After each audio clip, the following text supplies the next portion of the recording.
Hi. America deadline పెడుతుంది, Iran బేఖాతరు చేస్తుంది. Israel రెచ్చగొడుతుంది, Iran కాస్కో అంటుంది. క్షిపణులు దూసుకొస్తున్నా, ఇంధన రిఫైనరీలు పేలుతున్నా, ప్రపంచం మొత్తం సంక్షోభంలోకి వెళుతూ ఉన్నా వార్ మాత్రం ఆగడం లేదు. ఇరాన్ ఎందుకింత మొండిగా ఉంటుంది? రెండు శక్తివంతమైన దేశాలు కలిసి ఇరాన్తో ఈ స్థాయిలో పోరాటం ఎందుకు చేయాల్సి వస్తుంది? ఇరాన్ వెనుక ఎవరున్నారు? ఇరాన్ను ముందు పెట్టి ఆ రెండు దేశాలు ఆడుతున్న వార్ గేమ్ ఏంటి?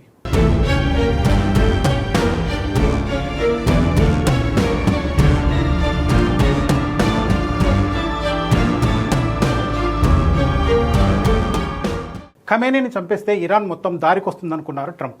వారం 10 రోజుల్లో యుద్ధాన్ని ముగించి తమకు అనుకూలంగా ఉన్న వాళ్లకు ప్రభుత్వాన్ని అప్పగించాలన్నది ట్రంప్ గారి అసలు ప్లాన్. కానీ ఖమేనీతో పాటు 40 మంది ప్రముఖులను చంపినా సరే యుద్ధం మాత్రం ఇంకా కొనసాగుతూనే ఉంది.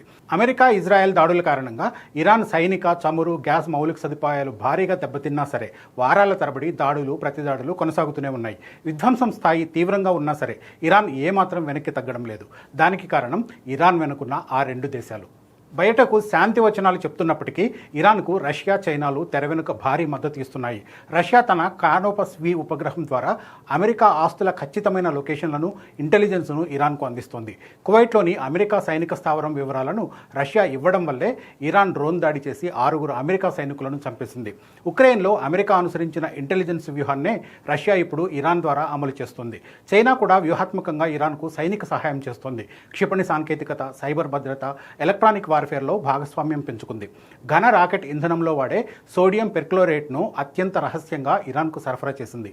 అంతేకాక 2021లోనే తమ బీడవ్ నావిగేషన్ సిస్టమ్ను వాడుకునేందుకు చైనా ఇరాన్కు పూర్తి సైనిక అనుమతి ఇచ్చేసింది. ఇరాన్ సైబర్ వార్ఫేర్ సామర్థ్యాలను పెంచడంలో బీజింగ్ కీలక పాత్ర పోషించింది. ఇజ్రాయెల్ దీనిని అడ్డుకునే ప్రయత్నం చేసినా ఇరాన్ సైబర్ నెట్వర్క్ను పూర్తిగా నాశనం చేయలేకపోయింది. మరోవైపు ఇరాన్ అతిపెద్ద వాణిజ్య భాగస్వామి అయిన చైనా అక్కడి నుంచి 80% చమురు కొనుగోలు చేస్తుంది. అమెరికా ఆంక్షలను దాటుకుని ఇరాన్ ఆర్థిక వ్యవస్థ కుప్పకూలకుండా చైనా పెద్ద అండగా నిలుస్తుంది. అమెరికా రక్షణ వ్యవస్థలు ఈ యుద్ధంలో బలహీనపడాలని రష్యా, చైనాలు కోరుకుంటున్నాయి. ఇండో పసిఫిక్ ప్రాంతం నుంచి అమెరికా తన దృష్టిని, సైనిక సంపత్తిని గల్ఫ్ వైపు మళ్లించడం చైనాకు లాభిస్తోంది. మరోవైపు ఇక్కడ బిజీ అవ్వడం వల్ల ఉక్రెయిన్కు అమెరికా ఆయుధాల సరఫరా తగ్గడం రష్యాకు అనుకూలంగా మారింది. ప్రస్తుత పరిస్థితులు చూస్తుంటే ఇరాన్ ఇప్పట్లో తలొగ్గేలా లేదు.